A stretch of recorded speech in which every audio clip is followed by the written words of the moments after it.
পাছে পাছে মানুহবিলাকক কোন পলিটিক্যাল পাৰ্টি আনিছে কি কথা ক'বলৈ আহে আপোনাৰ লাজ বোলা বস্তুটো আছে নে নাই বাৰু মানে জুবিন দাকটো জীয়াই থকা অৱস্থাত সন্মানটো নিদিলে আপোনালোকে এতিয়া তেওঁ আমাৰ মাজত নাই তাৰ পাছতো জুবিন দাৰ ওচৰলৈ কোনোবা আহিছে আপোনাৰ গা জ্বলিছে কি মানুহ আপুনি আপোনাৰ আসলে সঁচা সঁচিকে আপুনি যে কৈ থাকে আপুনিহে বোলে অৰিজিনেল অনুৰাগী হলে এনেকৈ জুবিন ক্ষেত্ৰলৈ মানুহ আহিলে আপুনি কিয় বেয়া পায় আপুনি নিজে নিজে ডুপ্লিকেট হয় নে নহয় এই কথাটো বিবেচনা কৰক জুবিন দাক ছিংগাপুৰলৈ কোনে আনিছিলে ভাৰত চৰকাৰ মানে কোন বিজেপিয়ে যদি ছিংগাপুৰত জুবিন দাক তাত নি লৈ যোৱাৰ পাছত নিৰাপত্তাৰ ব্যৱস্থা কৰি দিয়া হলে জুবিন দা আজি আমাৰ মাজত থাকিলেহেঁতেন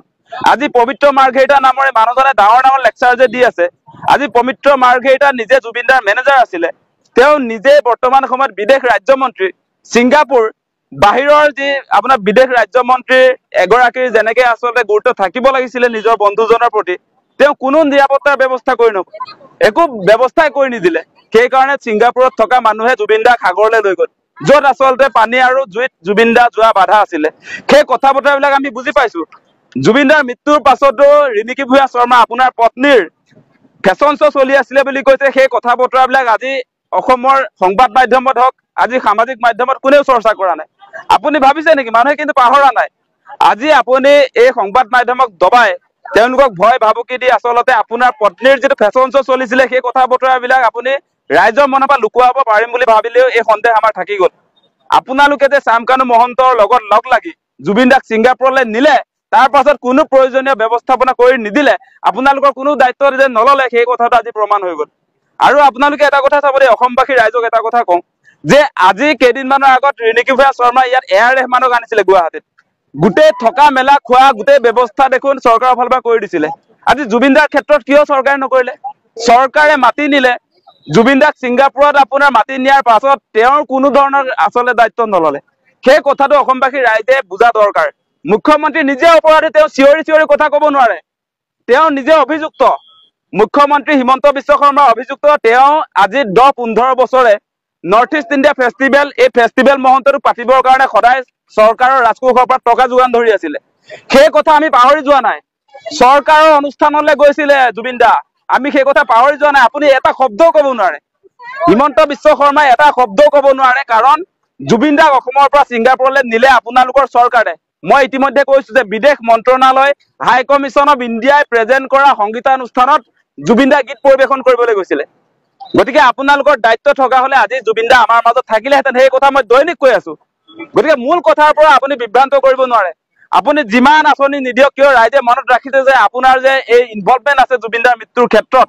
সেই কথা আমি বুজি পাইছো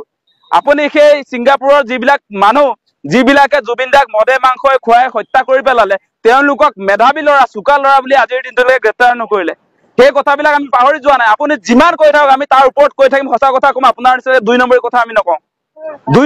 আমি নকওঁ যিটো আমাৰ সন্মুখত ঘটি আছে এইবিলাক দেখি আছো আৰু আপুনি অসমৰ মানুহক আমাৰ মহিলাসকলক আপুনি যিমান টুপ দি থাকিলেও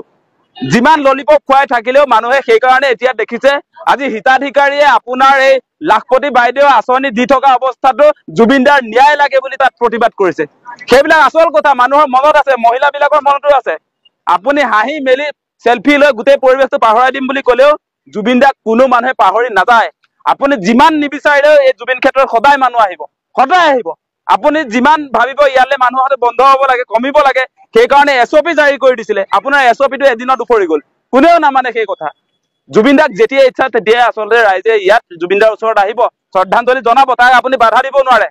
সেই কথা আমি স্পষ্ট কৰি দিছো গতিকে এতিয়া আপুনি তদন্ত প্ৰক্ৰিয়াটো কেনেকে চলাইছে আমি যে নেদেখা অন্ধ নহয় দেই নাটকবিলাক কৰি থাকিলে আমি দেখা পাওঁ সেই কথাটো আপুনি বুজি লওক যেনেকে আপোনাৰ পত্নীয়ে আজিৰ দিনটোলৈ তদন্তৰ আওতাত নাহিলে আজি আপোনাৰ হোটেল গেটৱেৰ স্বত্বাধিকাৰী মৃগাংক হাজৰিকা তদন্তৰ আওতাত নাহিলে যি ছিংগাপুৰত গৈছিলে নৰ্থ ইষ্ট ইণ্ডিয়া ফেষ্টিভেলত আজি শ্যামকানু মহন্তৰ ঘৈণীয়েক যে তদন্তৰ আওতালৈ নাহিলে আমি কি নেদেখাকে আছো নেকি সব দেখি আছো আপুনি যিমান কথা ক'লেও আপোনাৰ প্ৰতিটো কথাত যে ভুল আছে আমি দেখি আছো এইবিলাক গতিকে মুখ্যমন্ত্ৰী ডাঙৰীয়া আপুনি বাছি নাযায় সেই কথা স্পষ্ট আপোনাৰ বিদায় হ'ব এইবাৰ যদি জুবিন দাৰ ন্যায় নহয় মুখ্যমন্ত্ৰীৰ বিদায় সেই কথাটো স্পষ্ট বেছি কথা নকওঁ এইটো ক্লিয়াৰ কাট কথা